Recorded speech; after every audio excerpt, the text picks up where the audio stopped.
اللہ صلی اللہ علیہ وسلم نے ارشاد فرمایا، مسلمان جو توحید پر جس کی موت واقع ہو اللہ نے جہنم کی آگ اس پر حرام کر دی ہے۔ اب اس حدیث کو اگر آپ دیکھو گے تو اس سے تو صاف پتہ چلتا ہے کہ صرف توحید پر موت ہونا کافی ہے، اعمال کی ضرورت بولو بھائی نہیں ہے۔ لیکن جب علماء سے پوچھیں گے تو علماء بتائیں گے نہیں بھائی، اس سے ملتی جلتی دوسری حدیثیں بھی ہیں جس سے پتہ چلتا ہے کہ جو نماز نہیں پڑھتا اس کو یہ عذاب ہوگا، جو روزہ نہیں رکھتا اس کو یہ عذاب ہوگا۔ آپ کو پتہ ہے حضرت ابو ہریرہ رضی اللہ تعالی عنہ ایک مرتبہ وہ جا رہے تھے تو انہوں نے حضرت عمر رضی اللہ تعالی عنہ ان کو ملے، وہ حدیث سناتے جا رہے تھے سب کو، من قال لا الہ الا اللہ دخل الجنہ، جس نے کہا کہ اللہ کے سوا کوئی عبادت کے لائق نہیں وہ جنت میں داخل ہوگا۔ وہ حدیث سنا رہے ہیں سب، حضرت عمر ملے ان کو، حضرت عمر کو بھی انہوں نے حدیث، اور نبی صلی اللہ علیہ وسلم کا جوتا نعلین وہ بطور نعل مبارک بطور دلیل کے بھی کہ میں نے نبی صلی اللہ علیہ وسلم سے یہ حدیث سنی ہے۔ حضرت عمر ملے نا، حضرت عمر رضی اللہ تعالیٰ عنہ کو بھی انہوں نے حدیث سنائی تو حضرت عمر نے ایسے دھکا دیا، فرماتے ہیں فخررت علی استی، میں کولوں کے بر زمین پہ گرا۔ حضرت عمر ایسے غضبناک ہوئے اور ان کو یہ حدیث سنانے سے منع کر دی۔ کیوں منع کیا؟ کہ لوگ اس پر اعتماد کر لیں گے، لوگ کہیں گے بھائی ہم نے تو سب نے لا الہ الا اللہ پڑھا ہوا ہے، ہم تو سیدھا کہاں جائیں گے؟ جنت۔ اس کا مفہوم نہیں سمجھیں گے کہ یہ تو کلمے کی ایک فضیلت بیان کی جا رہی ہے۔ میں صبح فجر کے بعد روزانہ ایک حدیث کی تعلیم کرتا ہوں، آج میں نے 2 حدیثیں چھوڑ دی ہیں۔ ریاض الصالحین کی میں تعلیم کرتا ہوں نا فجر کی نماز کے بعد اپنی مسجد میں، ریاض الصالحین سے آج میں نے جان کر 2 حدیثیں چھوڑی ہیں۔ کیوں چھوڑی ہے؟ میں نے کہا ان کا مفہوم بیان کرنے میں بہت ٹائم لگے گا اور اگر تشریح نہیں کی تو لوگ حدیث کا مطلب غلط سمجھیں گے۔ اب میں سنا دیتا ہوں وہ حدیث آپ کو، کیونکہ میں تھوڑا اس کو ڈیفائن بھی کر سکتا ہوں۔ رسول اللہ صلی اللہ علیہ وسلم نے فرمایا کہ اگر تم لوگ سب گناہ چھوڑ دو، کوئی بھی گناہ نہ کرے، اللہ اس قوم کو ختم کر دے گا۔ اگر دنیا میں سارے مسلمان سب ٹھیک ہو جائیں، سارے لوگ مسلمان ہو جائیں اور سب ٹھیک سب نیک بن جائیں تو اللہ سب کو کیا کر دے گا؟ مار دے گا۔ اور ایسے لوگ پیدا کرے گا جو گناہ کریں اور پھر اللہ سے توبہ کریں۔ اب میں نے یہ حدیث نہیں سنائی آج، میں نے کہا اس سے گناہوں پر کیا ہوں گے، لوگ جری ہو جائیں گے، کیونکہ اب ایسے ہی گناہ کر رہے ہیں کہ اچھا اللہ کو گناہ اتنے پسند ہیں کہ نیک آدمی کو تو اللہ ویسے ہی مار دیں۔ بھائی اگر اللہ کو گناہ پسند ہوتے تو اللہ گناہگاروں کو جہنم میں ڈالتا ہے؟ بھائی یہ اصل میں توبہ کی فضیلت پر ہے، یہ گناہ چھڑوانے کے لیے ہے، کیونکہ گناہ تو کوئی نہ کوئی کسی نہ کسی درجے میں کر ہی رہا ہوتا ہے نا۔ تو ان کو تسلی دی جا رہی ہے کہ بھائی توبہ اتنی بڑی نیکی ہے کہ اللہ کو اس زمین پر توبہ والی نیکی بھی چاہیے۔ سمجھ آ رہی ہے بات؟ تو اگر کسی سے گناہ ہو گیا تو مایوس نہ ہو، توبہ کر کے توبہ والی نیکی کا آپشن اس کے پاس ہے، اور یہ نیکی اللہ کو اتنی محبوب ہے کہ دنیا میں اگر یہ نیکی ختم ہو گئی توبہ والی نیکی تو اللہ کو ایسے لوگ پسند ہے ہی نہیں۔ اللہ تو چاہتے ہیں کہ گڑ گڑاؤ میرے سامنے تاکہ مجھے معاف کرنے میں مزہ بھی تو آئے نا۔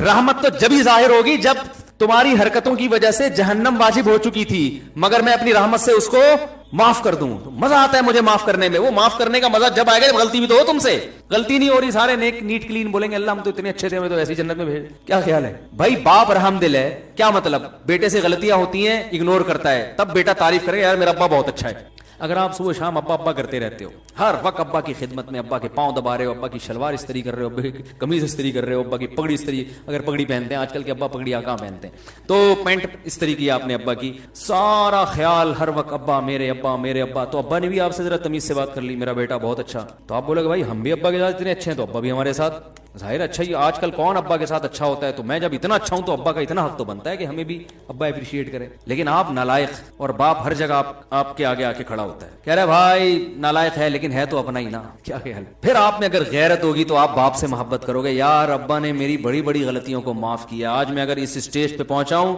تو میری غلطیوں پہ ابا نے پردہ بھی ڈالا ہے، مجھے لوگوں کے سامنے ذلیل بھی نہیں کیا۔ جب لوگوں کے ساتھ آتا ہوں تو تعریف کرتے ہیں میرا بڑا ہونہار بیٹا ہے، حالانکہ مجھے پتا ہے میں کیسا ہوں۔ ایک وقت آئے گا آپ کا دل ابا کے لیے پگھل جائے گا۔ تو اللہ پتہ ہے کیا چاہتے ہیں بندوں سے؟ اللہ کہتے ہیں یار نماز بھی پڑھو، روزہ بھی رکھو، سب کچھ ہے، لیکن پہلے محبت تو کرو۔ یہ خشک نمازیں نہیں چاہیے اللہ کو، یہ خشک روزے نہیں چاہیے، اللہ کو چاہیے اللہ کی محبت میں دھڑکنے والا دل۔ وہ دل جب ہی دھڑکتا ہے جب انسان سے اگر گناہ ہو جائے اور اسے پتا ہے میرے لیے جہنم کی آگ ہے، گناہ ہے، میرے پاس کوئی آپشن نہیں ہے، اللہ سے گڑ گڑاتا ہے اللہ معاف کر دے معاف کر دے، تو اللہ کو اتنا مزہ آتا ہے کہ بھائی سزا بنتی تھی مگر میں کیا کر رہا ہوں؟ معاف کر رہا ہوں اس کو۔ تو یہ شان جب ہی ظاہر ہوگی جب گناہ بھی تو ہو۔ کیسی پیاری حدیث ہے، رسول اللہ صلی اللہ علیہ وسلم نے فرمایا جب کسی بندے سے گناہ ہوتا ہے تو وہ آتا ہے توبہ کرنے کے لیے، یہ کل پڑھوں گا ریاض الصالحین نا، اگلا کل والا نمبر اس حدیث کا ہے۔ تو وہ جب آتا ہے اللہ کے سامنے توبہ کرتا ہے کہ اللہ مجھ سے گناہ ہو گیا مجھے معاف کر دے، تو اللہ تعالیٰ فرشتوں سے کہتے ہیں دیکھو اے فرشتوں اس بندے سے گناہ ہوا، بہت سوں سے گناہ ہوتے ہیں، اس سے بھی ہوا، بہت سے میرے پاس معافی مانگنے نہیں آئے، یہ آیا ہے کیوں؟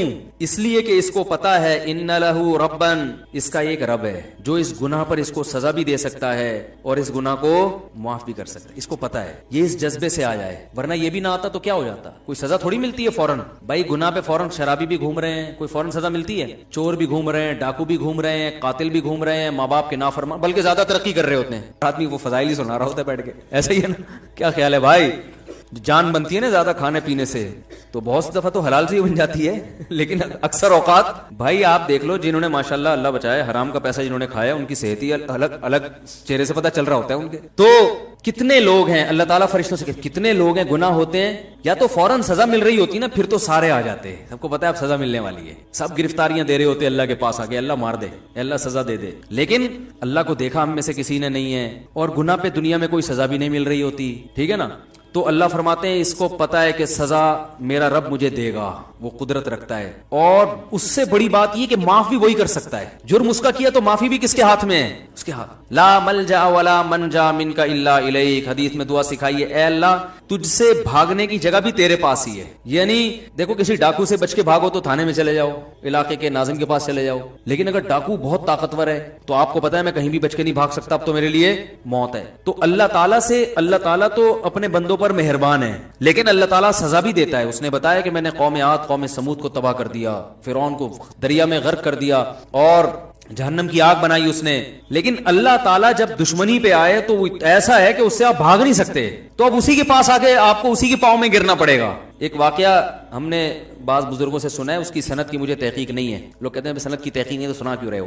یہی بتانے کے لیے سنا رہے ہیں کہ جب سند کی تحقیق نہیں ہے تو یہ واقعہ اتنی اہمیت کا حامل نہیں ہے کہ اس کی تحقیق کی جائے. ہم اپنا ٹائم ان فضول چیزوں میں ضائع نہیں کرتے. یا کوئی فقہی مسئلہ ہو نا پھر تو ٹھیک ہے. یہ کہہ سکتے ہیں کہ جب سند کی تحقیق نہیں ہے تو یہ تو جھوٹا قصہ ہو گیا. جھوٹا اس لیے نہیں کہ بتا رہا ہوں کہ تحقیق نہیں ہے تو جھوٹا بھی ہو سکتا ہے. سمجھ میں آ رہی ہے بات؟ تو سب سوال پیدا ہوتا ہے جب یہ مستند نہیں ہے تو سنا کیوں رہے ہو؟ عبرت کے لیے، کیونکہ بعض فرضی واقعات بھی ہوتے ہیں لیکن ان کا مضمون درست ہوتا ہے، اس سے جو میسج جا رہا ہوتا ہے وہ میسج کیا ہوتا ہے؟ صحیح جا رہا ہوتا ہے، اس لیے سنایا جا رہا ہے. ہر چیز کا نا ایک پوری ڈیٹیل بتانی پڑتی ہے ورنہ کلپ آ جائے گا. تو کہتے ہیں کہ حضرت موسیٰ علیہ السلام سے کسی نے پوچھا کہ یہ جو حوادث ہیں، حادثات ہیں، اگر یہ تیر ہوں اور چلانے والا اللہ ہو تو ان تیروں سے بچنا کیسے ممکن ہے؟ بھائی یہ تیر اللہ کے ہاتھ میں ہو، کمان اللہ کے ہاتھ میں ہو، اور یعنی وہ حوادث کی یہ تیر ہوں جو حوادث کی شکل میں ہم پر آ رہے ہوں، تو اس حادثات سے بچنا ممکن ہے؟ تو کہتے ہیں موسیٰ علیہ السلام نے کہا ایک ہی طریقہ ہے کہ جس کے ہاتھ میں کمان ہے اس سے دوستی کر لو. کیا خیال ہے بھائی؟ اس کے علاوہ آپ کے پاس کوئی آپشن نہیں ہے. جو محلے کا دادا ہوتا ہے نا، یا تو آپ اس سے بڑے دادا بن جاؤ. کیا خیال ہے؟ ایک دفعہ یہاں کوئی محلے کے بڑے دادا تھے، مجھے لوگوں نے کہا اس کے خلاف بیان کریں. میں نے کہا جب میں اس سے بڑا دادا بنوں گا تو اس کے خلاف بیان کروں گا. مجھے جب تک اس محلے میں رہنا ہے تو مجھے بلا وجہ دادا گیری کرنے کی ضرورت. لوگ کہتے ہیں نا حق بات آپ ممبر ڈنکے کی چوٹ پہ بیان کر دو. میں نہیں بیان کرتا بھائی حق بات ڈنکے کی چوٹ پہ. میں پہلے دیکھتا ہوں کہ لوگوں میں اس حق کو برداشت کرنے کا تحمل ہے، ایک بات، بلکہ اس سے پہلے دیکھتا ہوں کہ میں خود بھی اس حق کو برداشت کر سکتا ہوں کہ نہیں کر سکتا. یہ جو ڈنکے کی چوٹ پہ اکثر حق بیان کر رہے ہوتے ہیں نا، تو یہ اکثر لوگ یہ اس قسم کا حق بیان کر رہے ہوتے ہیں کہ ان کے پہلے سے کسی محلے کے دادا سے بڑے تعلقات ہوتے ہیں جن کو انہوں نے بیان بتایا ہوتا ہے میں یہ بولنے والا ہوں، بچا لو گے؟ وہ کہے ہاں بچا لیں گے، تو بول دے.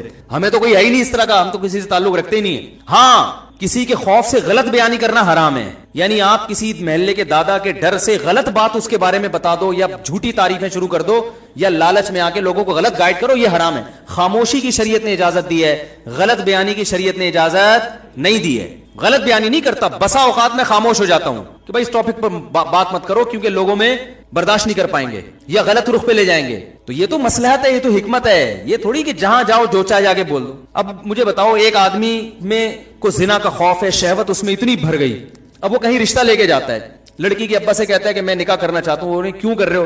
بھائی میں شہوت سے میرا دماغ خراب ہو گیا ہے اور مجھے زنا کے بڑے خطرات ہیں اور میں بڑا پریشان ہوں، تو میں اس لیے چاہ رہا ہوں کہ میں آپ کی بچی سے شادی کروں اور وہ ہے بڑی خوبصورت، تو میرا خیال ہے کہ وہاں میں شادی کروں گا تو میرا دماغ جو ہے نا ادھر ادھر جانے سے بچ جائے گا. وہ دے گا رشتہ؟ دفعہ ہو یہاں سے. بات تو حق ہے اور شریعت میں جائز بھی ہے، لیکن یہ حق بیانی ہے آپ بھی نہیں افورڈ کر سکتے، کوئی بھی نہیں افورڈ کر سکتا. بھائی یہ بات آپ کے دل میں ہے، اس کو رکھو، کچھ اور بات کرو اس کے سامنے. وہی نکاح سنت ہے، نبی صلی اللہ علیہ وسلم کی ترغیب ہے، اس لیے کرنا چاہ رہا ہوں. اس طرح کی باتیں آپ کرو گے تو یہ منافقت نہیں کہلائے گی، یہ مصلحت کہلائے گی. ہر بات ہر جگہ کہنے کی نہیں ہوتی. ایک صاحب نے ایک شادی کی تو مجھے بتایا کہ میں نے نکاح کا پیغام بھیجا اور ان کو میں نے پہلے بتا دیا کہ میں 4 کروں گا. تو میں نے کہا واقعی آپ کریں گے؟ کہہ رہے میرا ارادہ تو نہیں ہے لیکن میں نے احتیاطاً بتا دیا. نہیں 4 نہیں، سوری 2 کروں گا. میں تو 4 کی ایک دم دماغ ادھر چلا جاتا ہے ہمارا. اس نے کہا کہ میں نے ان کو پہلے بتا دیا میں ہو سکتا ہے دوسری بھی کروں. تو میں نے کہا آپ نے ان کو, آپ کا واقعی ارادہ ہے؟ اگر ارادہ ہو پھر تو چلو ٹھیک ہے. کہہ رہے نہیں میرا ارادہ تو نہیں ہے لیکن میں نے احتیاطاً بتا دیا. میں نے کہا کیوں؟ کہہ رہے بھائی ہو سکتا ہے میری بیوی وہ جو ہے ایسی نکلے کہ بد اخلاق ہو اور مجھے ضرورت پڑ جائے دوسری شادی کی. بھائی عورتیں بد اخلاق بھی نکلتی ہیں, کچھ ایسی ہوتی ہیں جو بانج ہوتی ہیں, اولاد نہیں ہو سکتا ہے شادی کے بعد پتہ چلے بانج ہے. میں نے کہا بہت اچھا کیا آپ نے, بڑی زبردست کلیریفیکیشن کر دیا آپ نے. میں نے کہا لڑکی کے ابا کو میں کہوں گا کہ آپ کو بھی بتا دیں کہ ہو سکتا ہے ہم آپ سے طلاق لے لیں. بھائی ہم شادی تو کر رہے ہیں لیکن اس بات کا امکان ہے کہ ہم آپ سے طلاق لے کے اس کی کہیں اور شادی کر دیں. آپ پوچھو کیوں؟ بھائی ہو سکتا ہے آپ چرسی نکلو. کیا خیال ہے آپ کو؟ نہیں میں تو چرس نہیں پیتا, میرا لیبارٹری ٹیسٹ کروا لیں. بھائی ہو سکتا ہے بعد میں چرسی بن جاؤ. ہو سکنے پر تو یار دنیا میں بہت کچھ ہو سکتا ہے, ابھی تو ہے اس کے حساب سے بات کرو نا. میں نے کہا آپ کا ارادہ ہے نہیں, خام خامے وہ رشتہ توڑ دیا انہوں نے. وہ بالکل صحیح کیا لڑکی کے ابا نے, بہت اچھا کیا توڑ کے. میں نے کہا کوئی بھی ہوتا رشتہ توڑتا ہے بلا وجہ, ہو سکتا ہے ہو سکتا ہے. ایک صاحب تھے وہ پولیو کے خطروں کے بہت خلاف تھے, میرے دوست تھے کیا ہیں ابھی بھی. تو ان کا کہیں رشتہ, ان کو بیچاروں کو کہیں رشتہ نہیں مل رہا تھا تو مجھے سفارشی بنا کے لے گئے. کہیں کوئی لڑکی کا رشتہ آیا ان کے لیے تو مجھے سفارشی بنا کے لے گئے کہ آپ بھی چلیں, تھوڑا تھا آپ تھوڑے سے مشہور آدمی ہیں تو میری سفارش کر دیے گئے تو چانس زیادہ ہے. میں نے کہا چل بھائی ٹھیک ہے لے چلتے ہیں. ہم چلے گئے وہاں تو وہ لڑکی کے والد بھائی وغیرہ آ کے بیٹھے, مجھے بڑی عزت دی انہوں نے. میں نے کہا ہمارے دوست ہیں نکاح کرنا چاہتے ہیں آپ کی بچی سے, اس سلسلے میں ہم حاضر ہوئے تھے. انہوں نے کہا ٹھیک ہے جی بھی ایجوکیشن کیا ہے وغیرہ وغیرہ جو پوچھا جاتا ہے. اس دوران پھر وہ جب بات مکمل ہوئی تو وہ کہنے لگے دیکھیں میں جب نکاح کروں گا تو میں پہلے ایک بات بتا دوں کہ میں بچوں کو پولیو کے خطرے نہیں پلاؤں گا. ابے میں سر پکڑ کے بیٹھ گیا یوں کر کے. اب میں اس کو یوں اشارہ بھی نہیں کر رہا کہ میں یوں کروں گا تو وہ بولیں گے یہ آپس میں ان کا پہلے سے کوئی پری پلان ہے کہ میں یوں بولوں گا تو یوں بولنا. اب میں دیکھ نہیں رہا اس کی طرف. وہ کہہ رہے کیونکہ میں یہ پولیو وولیو نہیں, میں اللہ پہ توکل کرتا ہوں, یہ یہودیوں کی سازش ہے اور یہ فلانا ہے اور یہ ویکسینیشن اور یہ. ابے تو شادی تو ہونے دے, بچے تو ہونے دے اللہ کے. انہوں نے ہاں ابھی کی نہیں ہے تو مجھے, میں نے پھر وہ انکار ہو گیا اور ہونا تھا انکار. میں نے پھر اس کو بول لتاڑا یار تم نے کیا. کہہ رہے بھائی ہم تو پہلے سے تاکہ بعد میں جھگڑا نہ ہو. یہ وہ لوگ ہیں جو ڈنکے کی چوٹ پہ حق بیان کرتے ہیں, ڈنکے کی چوٹ. اب بھائی تم نے نہیں پلانے تھے اللہ کے بندے. تو وہ پولیو سے اتنا وہ نہیں ہوئے پریشان, وہ اس سوچ سے ہو گئے کہ یار یہ فنڈامنٹلسٹ کی انتہا ہے. یہ تو بہت بڑا فنڈامنٹلسٹ ہے, اتنا بنیاد پر ایسا. ہو سکتا ہے وہ لڑکی کے ابا بھی پولیو کے قائل نہ ہو لیکن اتنا پولیو لیس. تو ہر چیز ہر بیان کرنے کی نہیں ہوتی. بہت ساری چیزیں ٹھیک آپ کی رائے میں ٹھیک ہوتی ہیں اور یہ تھوڑی کہ وہ تھی, یہ بات بھی انہی کی رائے میں ٹھیک تھی نا, ہر آدمی اس سے متفق تھوڑی ہے. تو کیا بات چل رہی تھی یار, جلدی سے بات کو سمیٹیں, بڑی بکھر رہی ہیں ادھر ادھر باتیں جا رہی ہیں. انہوں نے تو انکار کر دیا, وہ کہاں پولیو والے سے کرتے یار, خود سوچو یار, کوئی بھی نہیں کرتا. بولتا کیا ہے پاگل ہے, کیا کر رہا ہے بھائی تو ہاں حضرت موسیٰ علیہ السلام کا میں بتا رہا تھا کہ بھائی اگر آپ یعنی تیروں سے بچنا آپ کے لیے جبھی ممکن ہے جب تیر چلانے والے سے دوستی کر لو. تو جب تیر چلانے والے سے دوستی کرو گے تو معاملہ سیٹ ہو جائے گا. تو اللہ کا معاملہ بھی ایسا ہے کہ حدیث میں آتا ہے جب کوئی گناہ کرتا ہے تو اب اس کے پاس آپشن کیا ہے, اللہ سے بچ کے جانا کس کے پاس ہے, اللہ ہی کو منانا ہے کہ اللہ تجھے ستایا تو اب تو ہی معاف کر سکتا ہے. تو اللہ کو یہ ادا اتنی پسند آتی, گناہ کرنا پسند نہیں آتا, اللہ کو غضب آتا ہے اس پہ. گناہ سے پلٹنا پسند آتا ہے. اب اس نیت سے کوئی گناہ کرے کہ میں پہلے گناہ کروں گا تاکہ پلٹ کے اللہ کو راضی کروں تو وہ بیوقوف ہے. بھائی اس کی مثال علماء یہ دیتے ہیں کہ جب آپ کا زخم بھرتا ہے تو والدین خوش ہوتے ہیں نا, آپ بھی خوش ہوتے ہو, لیکن آپ اس نیت سے زخمی کرو اپنے آپ کو دوبارہ کہ پہلی دفعہ جب مجھے زخم ہوا تھا تو جب میں ٹھیک ہوا تھا تو بڑی خوشی ہوئی تھی, اب میں دوبارہ اپنے ہاتھ کاٹتا ہوں تاکہ میں ٹھیک ہوں تو مجھے خوشی ہو. تو یہ پرلے درجے کا بیوقوف ہے, حماقت. ارے بھائی تو پہلے سے ٹھیک ہے تو خراب کیوں کر رہے اپنے آپ کو. تو اسی طرح علماء کہتے ہیں گناہ ہو گیا تو توبہ کرو. توبہ کی نیت سے گناہ کرنا یہ پرلے درجے کی حماقت اور بیوقوفی ہے. اس کے بہت نقصانات ہیں, وہ نقصانات کیا ہیں ایک الگ ٹاپک ہے. تو اللہ کو توبہ اتنی پسند, حدیث میں آتا ہے جب توبہ کرتے ہیں اللہ کہتے ہیں دیکھو اس کو پتا ہے کہ میں ہوں معاف کرنے والا. تو اللہ کیا کرتے ہیں, معاف کرتے ہیں. فرشتوں سے کہتے ہیں گواہ رہو. نبی نے فرمایا پھر دوبارہ سے غلطی ہو جاتی ہے. اب یہ پھر پریشان ہوتا ہے یار میں نے تو اللہ سے معاہدہ کیا تھا اب نہیں کروں گا, اب دوبارہ ہو گیا. تو یہ پھر اللہ کے پاس آتا ہے, اللہ معاف کر دے. تو اللہ کہتے ہیں دیکھو دوبارہ غلطی ہوئی ہے, اب یہ پہلے سے بھی بڑا جرم ہے. ایک تو گناہ, اوپر سے اللہ سے کیا ہوا ایگریمنٹ توڑا اس نے, لیکن اس کو پتا ہے اس گناہ پر بھی سزا دے گا کون, اللہ, اور معاف کون کر سکتا ہے, اللہ. تو اس جذبے سے دوبارہ معافی مانگ رہا ہے, بار بار آتا ہے, بار بار معافی مانگتا ہے. اللہ ہر دفعہ فرشتوں کو یہ کہہ کے معاف کرتے ہیں اس نے نہ مجھے دیکھا نہ میرے عذاب کو دیکھا. اس گڑگڑانے کو اللہ پسند کرتے ہیں. تو اس لیے حدیث میں آتا ہے سارے اگر نیک پرہیزگار بن جائیں اللہ سب کو ختم کرے گا, ایسے لوگ پیدا کرے گا جو غلطی کریں اور پھر اللہ سے توبہ کریں. اس کا مطلب یہ نہیں ہے کہ اب آپ غلطیاں, کیونکہ ہم میں سے ہر شخص بہت سی غلطیاں کر چکا ہے, اب آپ کو نئی غلطی جو ہے نا معاشرے میں جو ہے وہ اس کا تعارف کروانے کی ضرورت نہیں ہے. تو توبہ کی ترغیب ہے، یہ غلطیاں کرنے کی ترغیب، اس کو نبی صلی اللہ علیہ وسلم نے اس انداز سے ڈیفائن کیا ہے، اس انداز سے سمجھایا ہے تاکہ توبہ کی، ورنہ ایسا ہوگا نہیں. تو یہ توبہ کی اتنی بڑی فضیلت ہے. اب اگر آپ ادھوری حدیث سنیں گے نا تو فوراً لوگوں کا ذہن کہاں جاتا ہے؟ گناہ کی طرف، کہ یار گناہ کوئی اتنی بڑی چیز نہیں ہے. بھائی گناہ بہت بری چیز ہے، قتل پر کتنی شدید وعیدیں، نماز قضا کرنے پر. زنا اللہ کو اگر پسند ہوتا تو اللہ یہ کہتے کہ زانی کو چوک میں کھڑا کر کے 100 کوڑے مارو. اللہ تو ستار ہے نا، گناہوں پہ پردہ ڈالنے والا. لیکن زانی کا جرم گواہوں سے ثابت ہو گیا، اللہ کہتے ہیں نا نا نا، چوک پہ لا کے اس کو 100 کوڑے مارو. شادی شدہ تو سنسار کر دو، پتھروں سے مار کے ہلاک کر دو. اس سے پتہ چلتا ہے اللہ کو گناہ پہ ذرا بھی خوشی نہیں ہوتی، گناہ سے توبہ پہ خوشی ہوتی ہے اللہ تعالیٰ. تو میں یہ عرض کر رہا تھا کہ چاہے حدیث ہو، چاہے میڈیکل سائنس کی کوئی خبر ہو، چاہے سیاست کی کوئی خبر ہو، یا ملک میں کوئی ایسی خبر ہو کہ یہ ہونے والا ہے، تو وہ خبر ہمیشہ متعلقہ امور کے جو ماہرین ہیں ان تک لوٹائی جائے گی، ان سے ریسرچ کی جائے گی. آپ بتائیں ڈاکٹر صاحب، یہ جو گردوں کے بارے میں ایک خبر آئی ہے کہ انسان کے 3 گردے ہوتے ہیں اور واٹس ایپ پہ بڑی گھوم رہی ہے، آپ اس سے متفق ہیں یا نہیں ہے؟ ٹھیک ہے نا ٹھیک ہے. اور فلاں جو خبر آئی ہے کہ کوئی حکمت سے متعلق ہو تو کسی بڑے حکیم سے پوچھا جائے، یا سیاست سے متعلق ہو تو جو سیاسی امور کے ماہرین ہیں ان سے پوچھا جائے.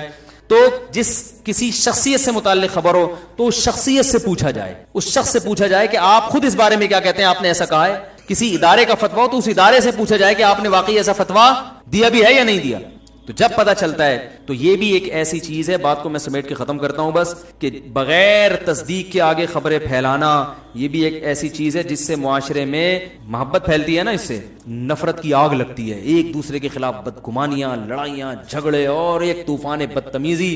یہ سب چیزیں اسلام نے کیا کی ہیں؟ حرام کی. اور پھر ایک آیت اور سورہ حجرات کی پڑھ دوں. اللہ نے فرمایا نا کہ بغیر، سورہ حجرات کا پہلا حکم کیا تھا؟ ادب احترام. دوسرا حکم کیا تھا؟ بغیر تصدیق کے خبریں نہ پھیلایا کرو. تیسرا حکم، مسلمانوں کی 2 جماعتیں آپس میں لڑ پڑیں تو تیسری بھی جماعت لڑے، سلو کراؤ.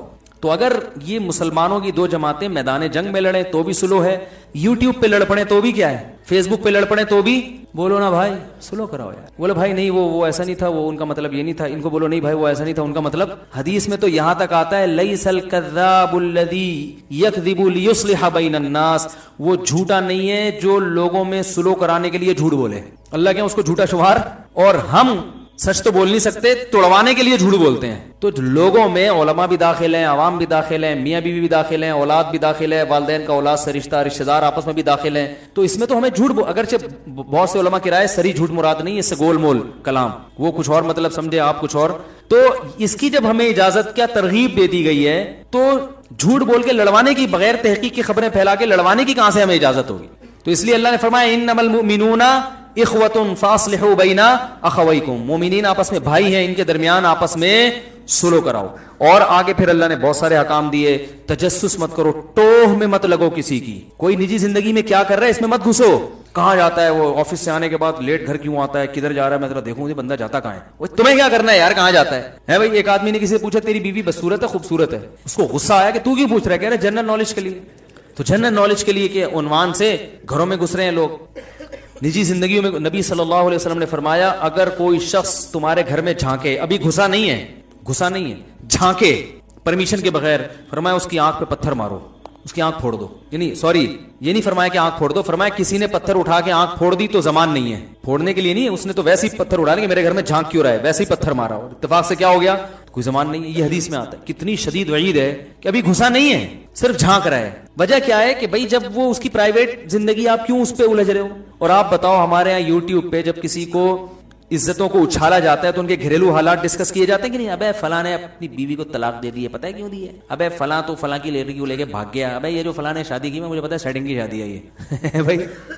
اتنی باتیں گھروں میں گھس رہے ہیں، ریکیاں کر رہے ہیں، یہ کہاں سے آ رہا ہے، کدھر جا رہا ہے، یہ کیا کر رہا ہے، یہ کیوں کر رہا ہے، یہ نجی زندگی لوگوں کی تبصرہ. اچھا پھر اس میں بھی یہ اکثر یہ کیا ہوتا ہے کہ یہ جو مشہور لوگ ہوتے ہیں نا، ان کی میاں بیوی میں علیحدگی ہوتی ہے تو ان کی عورتیں آ کے پھر کلپ ریکارڈ کرواتی ہیں، انٹرویو دیتی ہیں، میرے میاں نے یہ ظلم کیا، میرے میاں نے یہ ظلم کیا. لوگوں نے میاں کو گالیاں دی ہوئی ہوتی نیچے. او بھائی یہ تمہیں کیا پتا کیا بھی ہے کہ نہیں کیا. یا کبھی میاں آ کے ریکارڈ کروا رہا ہوتا ہے ہم دونوں کا رشتہ. جو مشہور شخصیات ہوتے ہیں نا جو پہلے سے میڈیا پہ آ رہے ہوتے ہیں، وہ اصل میں ایکچولی یہ ہوا تھا، یہ یوں کر رہی تھی، تو عورت کو گالیاں دے رہے ہوتے ہیں لوگ. چھوڑو مٹی ڈالو بھائی، او بھائی علیحدگی ہو گئی، میاں بیوی تو بھاڑ بجائے، ہمیں کیا کرنا ہے. اتنا گھستے ہیں، ہر گھر کی خبر، اس گھر میں یہ ہو رہا ہے، اس گھر میں یہ ہو رہا ہے، فلاں کی بیٹی پردہ کرتی ہے، فلاں کی بچے کی اتنی سیٹنگ چل رہی ہے، فلاں یہ کرتا ہے، فلاں وہ کرتا ہے. تو جو بھی کر رہا ہے بھائی آپ سے اس کے بارے میں سوال نہیں ہوگا. اللہ نے فرمایا ولا تجسسوا, جاسوسی مت کرو. صرف جاسوسی جنگ کے موقع پر جائز ہے, سمجھ رہے ہو, خفیہ ایجنسیوں کے لیے جاسوسی جائز ہے, وہ بھی آپ کی نجی زندگی کی نہیں, بلکہ یہ کہ یہ اتنی ایکٹیویٹیز نوٹ کرنا کہ بھائی کنٹری کے خلاف تو کوئی کام نہیں کر رہا. ایجنسی والے گڑبڑ پتہ کیا کرتے ہیں, وہ آپ کی جو جیسے اس کو کسی آفیسر نے ذمہ داری لگائی نا کہ فلاں مولانا صاحب آج کل بڑے چہک رہے ہیں, دیکھو کہیں یہ را کا ایجنٹ تو نہیں ہے, یہ کہیں جو ہے نا کوئی اور ملک کے خلاف تو نہیں ہے, ذرا اس کی تحقیق کرو. وہ ایجنسی والا کیا کرے گا, نجی زندگی میں گھس جائے گا, آپ کے لیپ ٹاپ نکال کے آپ کی بیوی کی تصویریں دیکھنا شروع کر دے گا. اور کیا کرے گا, وہ ہر وہ سارے گھریلو راز جاننے کی کوشش میں اس کا غلط فائدہ اٹھا رہے ہو. یہ بہت ہوتا ہے لوگوں کے ساتھ. کوئی مشہور شخصیت ہے, کوئی سیاستدان ہے, اس کے بارے میں انکوائری ایجنسی والے کرتے ہیں تو اتنی محدود نہیں رکھتے کہ بھائی بس اتنا دیکھ لو ملک کے خلاف ہے نہیں, اس کے گھر میں گھسنے کی کیا ضرورت ہے تمہیں. میں پہلے میرے پیچھے ایجنسیز بہت لگتی تھیں, اب تو شکر ہے ان کو اطمینان ہو گیا یہ ملک کے خلاف نہیں. ہم خدا کی قسم بہت سو سے زیادہ اس ملک سے محبت کرتے ہیں, اور یہ صرف ہوائی دعوے نہیں ہیں. ہم اگر وہ اپنی قربانیاں بتائیں کہ ہم نے اس ملک کے لیے کیا ہے تو وہ ایک الگ ٹاپک شروع ہو جائے گا. حقیقت میں اس ملک سے ہمارے علماء نے ہمیں یہ سکھایا ہے کہ یہ ملک ہے تو ہم ہیں, اسلام ہے. اگر یہ ملک ختم ہو گیا تو جیسے بغداد کا سقوط ہوا تھا نا, اس سے اسلام کو فائدہ ہوا, نقصان ہوا. اس کے بعد خلافت عثمانیہ کا خاتمہ ہوا, اس کے بعد مغلیہ سلطنت کا خاتمہ ہوا, پھر خلافت عثمانیہ, سب سے پہلے ہوئی خلافت بغداد ختم. بغداد کی خلافت کے بعد مسلمانوں پر دوسرا زوال آیا, اندلس کی خلافت ختم ہوئی ہے. اس کے بعد مسلمانوں پر زوال آیا بر صغیر پر, مغلیہ سلطنت کی واٹ لگ گئی, ختم ہو گئی. پھر زوال آیا, خلافت عثمانیہ ختم ہوئی. اب بڑے بڑے ماہر علماء سے میں نے سنا ہے کہ اب اگر اسلام ایک پاورفل حیثیت میں کہیں ہے تو وہ پاکستان میں ہے. یعنی جس کی ایک پاور ہے نا, ایک پاورفل آرمی ہے جس ملک کے پاس. سعودی عرب کے پاس آرمی نہیں ہے, ترکی کے پاس آرمی ہے, مگر وہاں اسلامی شعار اتنے زیادہ نہیں ہے. 50% طیب اردوغان جب تک ہے تو ہے, اگر اللہ نہ کرے اس کو شکست ہوگی تو پھر لبرل حکومت آ جائے گی. بالکل ہی, یعنی ان کے آئین میں اسلام نہیں ہے. ہمارا تو آئین اسلامی ہے بھائی, ہم تو اس سے پیچھے نہیں ہٹ سکتے. ٹھیک ہے درجنوں خرابیاں ہیں, لیکن آئین میں یہ پہلی شق ہے کہ قرآن و سنت کے منافی کوئی قانون نہیں بنے گا. آگے جتنی قانون سازی ہوگی اس کے مطابق ہوگی, وہ اگرچہ نہیں ہو رہی لیکن ریڑھ کی ہڈی میں اسلام شامل ہو گیا ہے. تو ہمارا یہ عقیدہ ہے کہ اب اگر اللہ نہ کرے پاکستان کو کچھ ہوا تو یہ ایسا سقوط ہوگا کہ اس کے بعد اٹھنے کے قابل نہیں رہیں گے. بہت سارے ملک مصیبتوں سے پاکستان کی وجہ سے بچے ہوئے ہیں. تو وہ کیا ہوتا تھا کہ میرے گھر آگے بیٹھتے تھے اور کیا کر رہے ہیں, درازوں میں گھس رہے ہیں, الماریوں میں گھس رہے ہیں. او بھائی تم درازوں میں الماریوں میں کیوں گھس رہے ہو؟ تم بالفرض اگر ایجنسی کے آدمی ہو, تمہیں حکومت نے یہ, میرے 10-15 سال پرانی بات ہے جب دہشت گردی عروج پر تھی نا, تو وہ ان کی ذمہ داری بھی تھی, دیکھیں جو مشہور لوگ ہیں ذرا ان کو. تو بھائی ٹھیک ہے آپ گھسو, لیکن ڈراز میں کیوں گھس رہا ہے بھائی تو؟ یہاں کے بم رکھا ہوا ہوگا کہ یہاں پہ وہ کیا ہے اپنی ٹھڑک. ایجنسیوں نے ان کے ذمہ یہ ٹچے ہوتے ہیں, چھوٹے چھوٹے جو ہوتے ہیں نا, گھوم رہے ہوتے ہیں. ایجنسی میں جو آفیسر ہے اس نے ان کو یہاں تک جانے کی اجازت نہیں دی ہوتی, لیکن وہ اپنی ذاتی کے راز پہ مطلع ہو جاؤں کسی طرح, پھر میں ذاتی طور پہ بلیک میل کروں گا. سمجھ رہے ہیں نا, کمپیوٹر میں گھس رہا ہے, کبھی کیا کر رہا ہے, کیا میں اندازہ ہو جاتا ہے بندہ ٹھیک نہیں ہے. یہ بھی ممکن ہے ایجنسی کا نہ ہو, ویسے ہی کوئی بندہ آ گیا ہو, آپ کسی کو مہمان کے طور پہ کمرے میں بٹھا کے جائیں اور وہ آپ کی ڈرازیں کھول کے چیک کرنا شروع کر دے. آپ چائے بنانے کے لیے گئے اور وہ, تو یہ گھٹیا اور نیچ حرکت ہے یا نہیں ہے بھائی؟ تمہیں یہاں بٹھا گئے ہیں, تمیز سے بیٹھو یار. ڈراز کھول کے دیکھ رہا ہے اور جو ہے وہ کمپیوٹر کھول کے دیکھ رہا ہے. آپ کسی کو موبائل پکڑا دو, فوراً ان باکس میں جا کے میسج پڑھنا شروع کر دے گا وہ. تو یہ ہے لا تجسسوا. اللہ فرماتے ہیں جاسوسی صرف اس کی ہوگی جو جس کے بارے میں آپ کو خطرہ ہے کہ ملک کے خلاف تو نہیں جا رہی ہے, تو اس کی بھی جاسوسی اتنی ہوگی جتنی ملک کے دفاع کے لیے ضروری ہے. اس کی ختنے چیک کرنا شروع کر دیں آپ بیٹھ کے باقاعدہ. چلو ختنے اس نیت سے کہ کہیں ایسا نہ ہو کہ وہاں کا ایجنٹ ہو, وہ بھی چلتا ہے. تو یہ کر رہے ہیں لوگ یہ کام.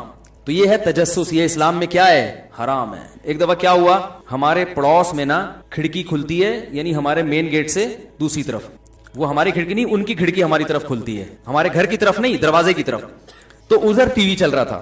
اب ایک خاتون آئی, ان کی نظر کھڑکی بڑی فلم چل رہی ہے, یا ٹی وی چل رہا ہے یا کیا, واللہ عالم, اکثر فلمیں چل رہی ہوتی ہیں ٹی وی میں, ان کو اندازہ ہو گیا ٹی وی چل رہا ہے. اب وہ ہمارے گھر میں گھسی, ملنے کے لیے آئی تھی. اب وہ نا, اب ان کو یہ نہیں پتا کہ یہ ساتھ کمرہ ہمارا نہیں ہے, ہمارے پڑوسیوں کا ہے. اب ان کو یہ تجسس, مفتی صاحب کا گھر ہے اور کیا چل رہا ہے یہاں پہ, ٹی وی.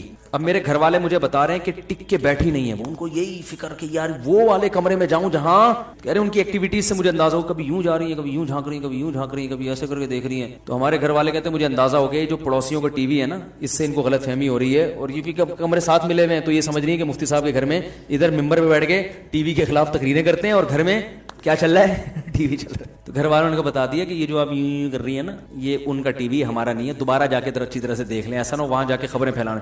تو بھائی اگر آپ کو گھر میں بلائے چائے کے لیے, چائے پیو, پتلی گلی سے نکلو, آپ جھانک جھانک کے یوں کرنا یوں کرنا یوں کرنا, کتنی گھٹیا حرکت ہے. یہ چل رہا ہے مارکیٹ میں, اور یہ اگر صفائی نہ ہوتی تو ان کو تو یہ ہو جانا تھا. تو ہمیں تو شریعت نے سکھایا ہے اچھا گمان. بس یہ ایک واقعہ سنا کے بیان ختم کرتا ہوں.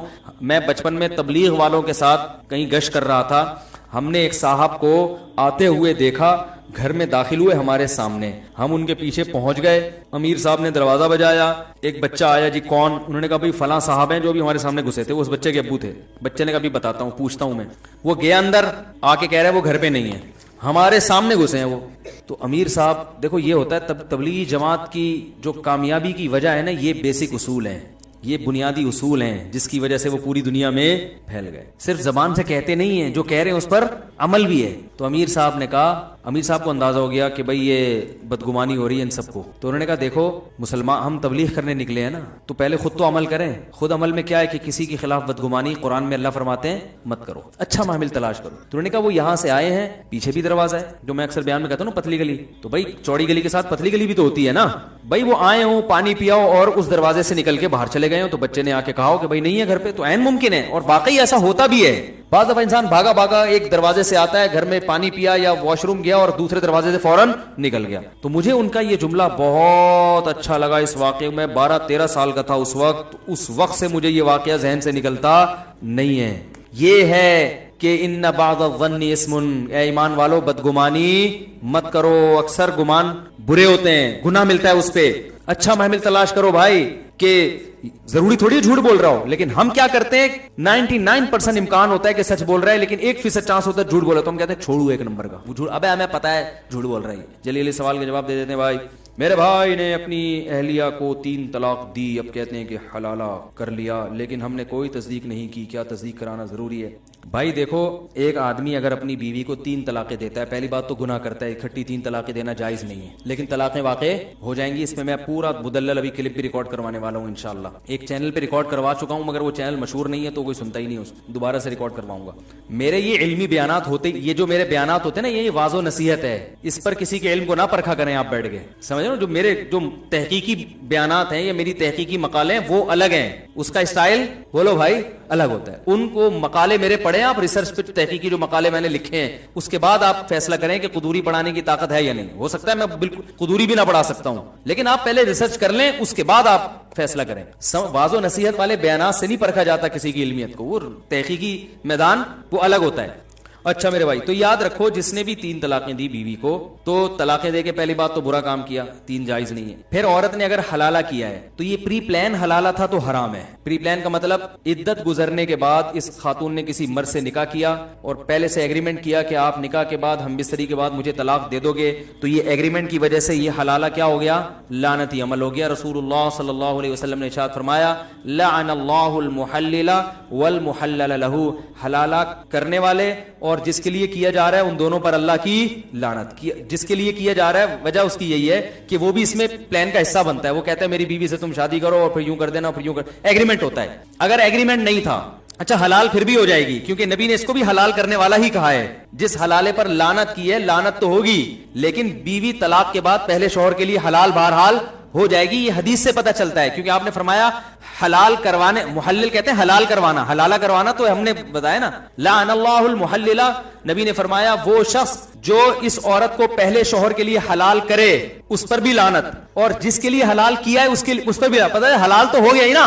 نہیں آئی بات میرا خیال ہے, لیکن غلط طریقے سے کیا ہے تو اس عمل پر لعنت ہوگی, مگر حلال ہو جائے گی. ابھی اس عورت کے لیے دوسرے شوہر سے طلاق لینے کے بعد عدت کے بعد پہلے شوہر سے نکاح حلال ہو جائے گا. یہ تو حدیث سے پتہ چل رہا ہے, سمجھ میں آ رہی ہے بات.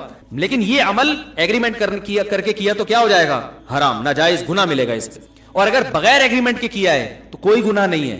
لوگ ہر قسم کے حلالے کو لعنت کا عمل کہتے ہیں, یہ تو قرآن کے خلاف ہے. قرآن میں اللہ کا ارشاد ہے, فَإِن طَلَّقَهَا, مرد اگر زوجہ کو تیسری طلاق دے دے, فَلَا تَحِلُّ لَهُ مِن بَعْدُ حَتَّى تَنكِحَ زَوْجًا غَيْرَهُ, تو یہ عورت اس تیسری طلاق کے بعد پہلے شوہر کے لیے حلال نہیں ہے جب تک کہ یہ کسی دوسرے مرد سے نکاح نہ کر لے. اور حدیث میں آتا ہے صرف نکاح نہیں بلکہ ہم بستری بھی ہو.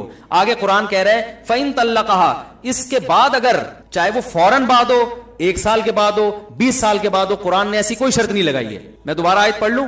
فَإِن طَلَّقَهَا, اگر شوہر نے تیسری طلاق دے دی, فَلَا تَحِلُّ لَهُ مِن بَعْدُ, تو یہ عورت اس تیسری طلاق کے بعد شوہر کے لیے حلال نہیں ہے. حتیٰ, یہاں تک کہ, یعنی کب حلال ہوگی اللہ وہ وجہ بیان کر رہے ہیں, تنکیحا زوجن غیرہ, پہلے شوہر کے علاوہ کسی اور سے نکاح کر لے.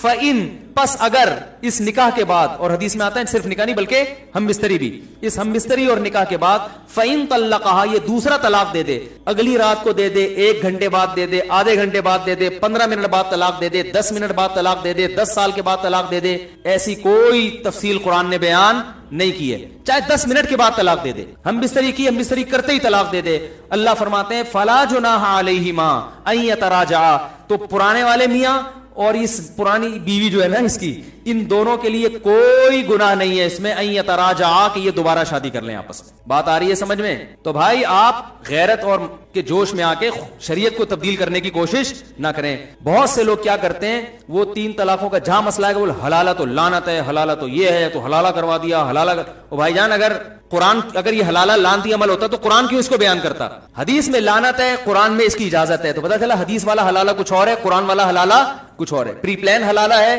وہ لعنت ہے. پلان یعنی پری پلان سے مراد ایگریمنٹ نہیں ہے. تو پھر اگر دوسرا شوہر ہم بستری کرنے کے فوراً بعد طلاق دے دے تو بھی عورت پہلے شوہر سے نکاح کر سکتی ہے. بات آ رہی ہے سمجھ میں؟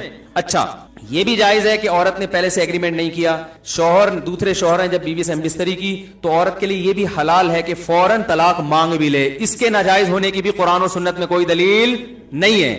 طلاق عورت اگر بغیر کسی ریزن کے مانگے نا اپنے شوہر سے تو گناہ ہے. ایسی عورتوں کو منافقات میں شامل کیا گیا ہے جو جنت کی خوشبو بھی نہیں پائیں گی. لیکن اگر کسی ریزن کی وجہ سے مانگ رہی ہے تو اسلام میں یہ غلط, بولو نا بھائی, نہیں ہے. تو یہ بھی ایک ریزن ہے کہ میں اپنے پہلے شوہر کے پاس جانا چاہتی ہوں کیونکہ میرے اس سے بچے ہیں, تو یہ ریزن ہے.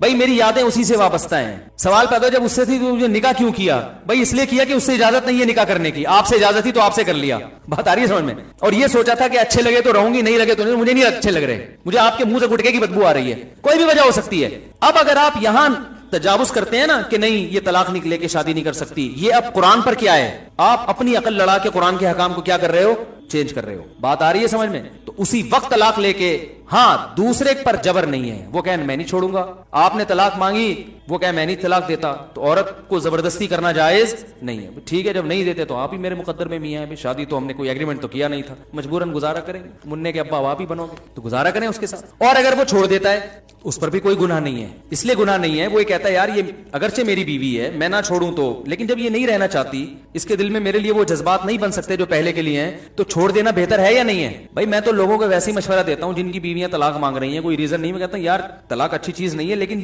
یہ بھی اچھی چیز نہیں ہے جو نہیں رہنا چاہتی زبردستی گھسیٹ کے رکھو اس کو اپنے پاس, یہ کوئی اچھا کام ہے؟ ابے کیا ہو گیا؟ او بھائی محبت کا رشتہ ہے, محبت سے رہو, ٹھیک ہے نہیں رہ سکتے تمیز سے الگ ہو جاؤ نا.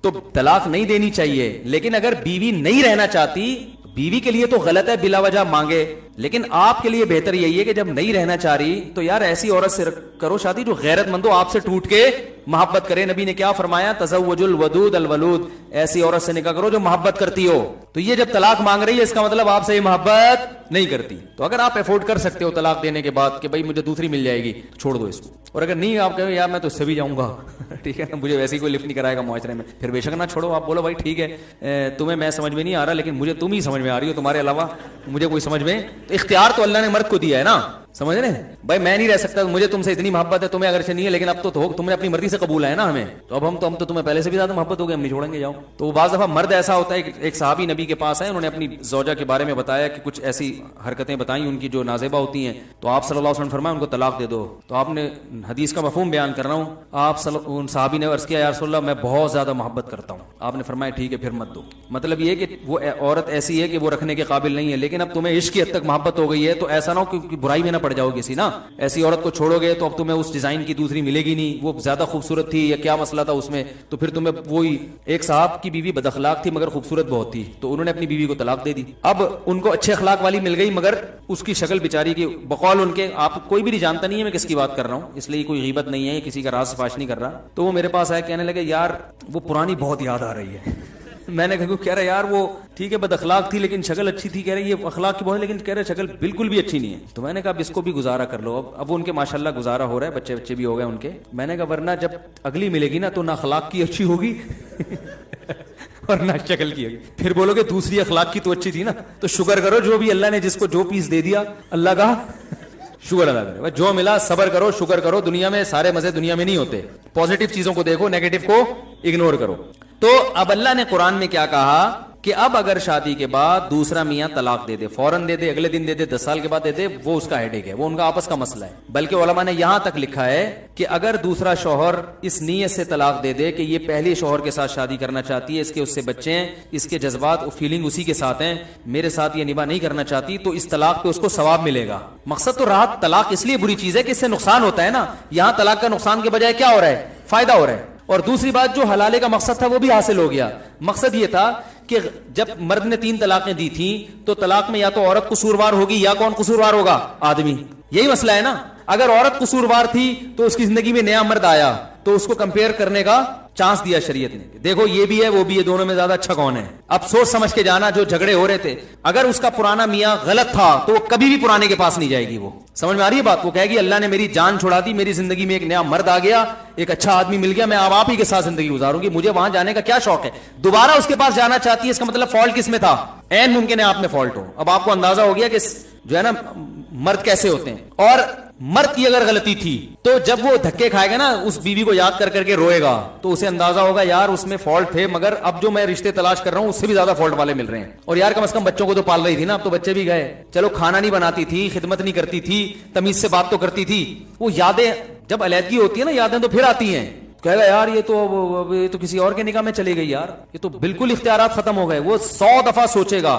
اگر وہ اپنے فیصلے پر نادم نہیں ہے, وہ کہہ رہے میں نے صحیح کیا, تو وہ دوبارہ کبھی بھی شادی, بولو بھائی, بولتے کیوں نہیں کرے گا. وہ کہے گا اچھا ہے کسی اور سے نکاح ہو گیا, فون کر کے اپنی پرانی بیگم کو بول دے گا اب اسی کے ساتھ رہنا, اس خوش فہمی میں نہ رہنا کہ میں آپ سے شادی کروں گا, ادھر ہی زندگی ہنسی خوشی زندگی گزارو, میری جان چھوٹی, اچھا ہوا تمہیں بھی گھر مل گیا. سمجھ رہے ہیں. لیکن اگر وہ طلاق کے بعد دوبارہ نکاح کر رہا ہے, اس کا مطلب وہ یہ مان رہا ہے کہ غلطی طلاق دینے میں کس کی تھی, میری تھی. تو قرآن کہہ رہا ہے کہ فلا جناح علیہما یتراجعا ان ظنا یقیما حدود اللہ, دونوں آپس میں شادی کر سکتے ہیں اگر ان کا خیال ہو کہ اب یہ جھگڑے نہیں ہو. اس کو بھی سزا مل گئی اور آپ کو بھی سزا مل گئی. ایک آخری بات بتا کے بیان ختم کرتا ہوں. بیان تو میرا ختم پہلے ہی ہو چکا ہے, جو جانا چاہیں وہ جا سکتے ہیں. تو یہ گریبی چل رہی ہے, بیان ختم ہو چکا تھا. جب مسائل شروع کر دوں نا میں, تو اس کا مطلب بیان ختم ہو چکا ہے, جو جانا چاہیں وہ جا سکتے ہیں. تو لوگ اس کو غیرت کے خلاف سمجھتے ہیں, یہ ایک اہم بات ہے. لوگ کہتے ہیں غیرت کے خلاف ہے کہ 3 طلاقیں دی, ایک آدمی کی بیوی کسی دوسرے مرد کے پاس جائے پھر وہاں سے گھوم کے واپس ہے, غیرت کے خلاف ہے. یہ غیرت کے خلاف اس لیے نہیں ہے کہ جب آپ نے 3 طلاقیں دے دی, عدت بھی پوری ہو گئی, تو وہ اب آپ کی بیوی ہے نہیں. وہ جہاں چاہے جس سے چاہے شادی, کسی کی طلاق یافتہ سے شادی کرنا غیرت کے خلاف نہیں ہے. آپ کا اس سے کوئی ریلیشن نہیں رہا, وہ جہاں چاہے شادی کرے. اب اگر وہ دوسرے مرد سے طلاق لیتی ہے تو یہ بھی غیرت کے خلاف نہیں ہے. عورتیں طلاق لیتی ہیں مختلف بیسس پر, تو غیرت کے خلاف ہے. کسی بھی بیس پہ طلاق لیتی ہے, کوئی بیس معقول ہو, پھر جب طلاق لینے کے بعد عدت بھی پوری کر لے, تو جیسے اس کا کسی اور مرد سے نکاح کرنا غیرت کے خلاف نہیں ہے, اپنے پرانے میاں سے نکاح کرنا بھی غیرت کے خلاف نہیں ہے. تو کون سا اسٹیپ ہے جو آپ کو لگتا ہے یہاں سے غیرت کے خلاف کام شروع ہو رہا ہے؟ تو اس لیے جو جائز حلالہ ہے وہ غیرت کے خلاف نہیں ہے. سمجھ میں آئی بات کہ نہیں آئی؟